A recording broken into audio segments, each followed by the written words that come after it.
So a friend I'm not going to name was working on the production of The Summer I Turned Pretty a few years back, and she told me that there was an entire production meeting just about which books would be on Belly's nightstand. In a multi-million-dollar production and franchise, there are no accidents and there are no coincidences. And without fail, whenever we talk about these lucrative products like The Summer I Turned Pretty or To All the Boys I Loved Before, one of you will ask me a question that is not for the faint of heart. And that question is, does it matter that Jenny Han's most beloved characters' endgames are always with white boys? Now, even in the color-saturated, gauzy romanticism of the Jenny Han universe, there was serious pains made to reflect the world as it is. Part of Jenny Han's great appeal is that she focuses on the every girl and doesn't shy away from the joy and the treasure of being a girly girl. In the past, we would see the girly girl like Laura Jean from To All the Boys I Loved Before, and we would think, oh gosh, she's going to be a ditzy punchline, isn't she? She's going to be shown as needing to change in order to get a man. Characters like Laura Jean have typically been asked to fit very neatly into this binary that is created for female characters, and that's the Madonna horror complex. This would mean Laura Jean would be presented as this untouchable loser who stays at home baking cupcakes and watching vintage movies, or the chill cool girl who would never dare wear a red dress with big bow sleeves and has a boyfriend. Part of the reason so many of us lapped up Jenny Han's work is that she gives the girly girl a chance to get the guy that's everyone's dreams without compromising the sugar and spice vibe that is just part of her character. Laura Jean doesn't transform herself to get Peter. Belly ultimately does go to Paris, cut her hair, and wear bright red lipstick. Their character development serves them as individuals, not just them as people en route to getting a partner. And on our way to that, the casting directors, Tamara Lee Notcutt, David Rappaport, and Lindsay Baldessray, give us a world that reflects our own, including a dating world. Laura Jean and Belly, they date men of color. Jeremiah Fisher's character is bisexual. Belly's brother Steven dates a girl who is mixed like him. We also see him date other ethnically ambiguous women and a white girl. Conrad has a rich black ex. You can correct me if I'm wrong, but I believe Jeremiah also has relationships with brown and black people too. These kids date the people around them. And at the same time, that's a production choice. Because believe you me, Jenny Han is aware of the stereotype of mixed Asian girls and mixed kids only dating white people. That stereotype comes from a grain of truth because there are social advantages to being seen with white people. Now, we all know girls who happen to be mixed, who happen to fall in love with people who are considered white in this society. And we also know mixed girls that won't be caught dead with anyone who isn't white. All filtered in the name of preference as if our preferences are neutral and not products of the society and the social class we live in. And most importantly to this video, a reflection of the media and messages we receive. Now, if you crack open the history of Hollywood for longer than 15 minutes, you will find that this is not new, this kind of anxiety about racial casting and who should be the lead. Casting male leads has long been fraught with this anxiety around women's sexuality and what we normalize. People who tell you that all of this is about a canceled woke culture that's afflicting Hollywood, they don't know their Hollywood history. And they're being intellectually lazy because casting for the social construct of race, it's an old tradition. Just like today, producers and network executives were really concerned with the bottom line and profit.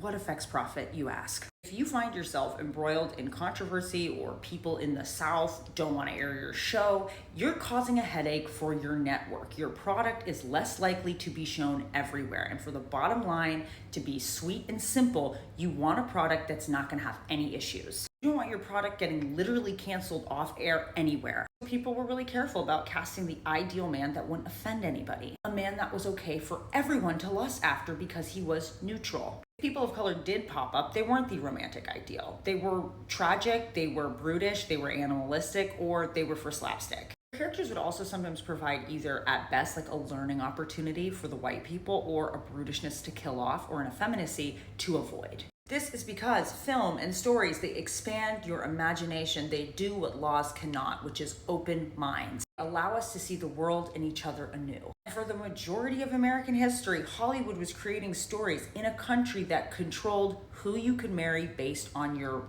racial construct. Your marriage, your happily ever after, it was surveilled by the state. There was always a mob or group happy to help the state do their job and punish you socially for stepping outside the line. The state and the public made it expensive for you to love somebody who did not look like you.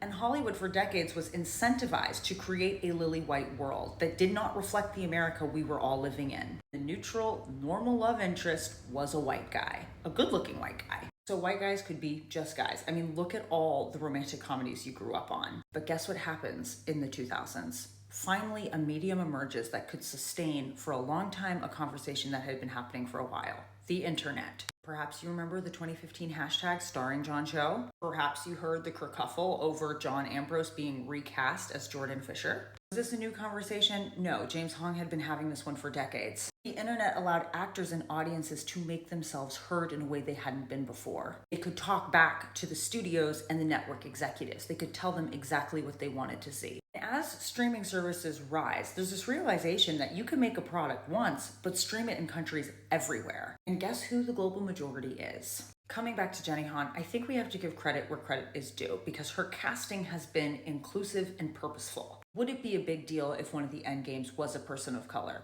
Absolutely. But I think she also spent decades with these characters as the writer and just decided she wasn't going to change them. And she certainly didn't change them when they wanted to change the lead of Laura Jean to a white girl. What we see in Exo Kitty, which is a spinoff of To All the Boys I Loved Before, we have front and center hot, beautiful Korean youth. There is no crime in Jenny Han creating a hero who happens to be a white guy, just like this place happens to also be populated with mixed Asian kids. Because white guys exist and mixed Asian kids do too. Does it matter that a film like Crazy Rich Asians exists because it shows a very particular Asian experience? Absolutely. Does the fact that shows like that have not been made because unless it had white people or white mixed people in it, people just didn't want to take a gamble? Sure, we have to talk about that. That is racism.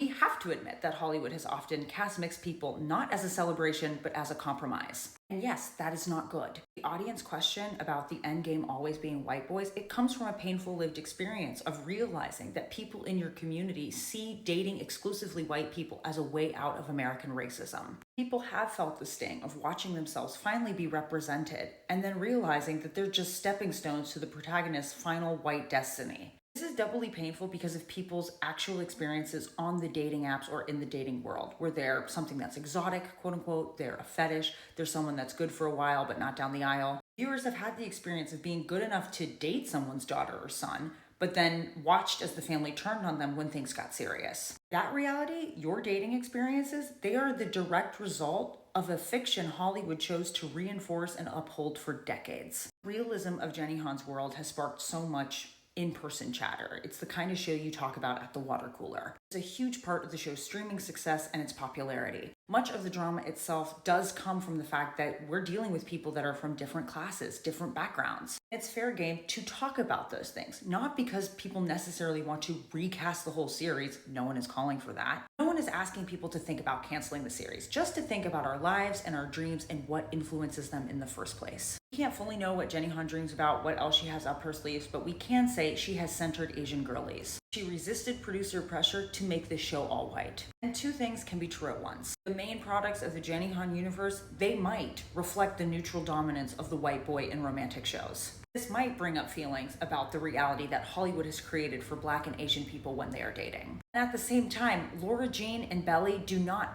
bear the full weight of Asian representation or to present in a particular way. They just have to represent their way, Jenny Han's mind. Jenny Han is choosing to tell a story that is real, that does happen. She did make a point to include representations of the world she lives in. What's important here is not that we get all casting directors to cast in the exact way we think they should every time, but that we as the audience are critical enough to know what those final decisions do, how they influence our thinking. Do they confirm or expand our biases? Are they expanding or normalizing the America we know to be true? Ultimately, the representation that is central to Jenny Han's work is not about the girl who gets the boy. It's about the girl who gets to keep the girl herself whole and intact. That's representation you don't see every day.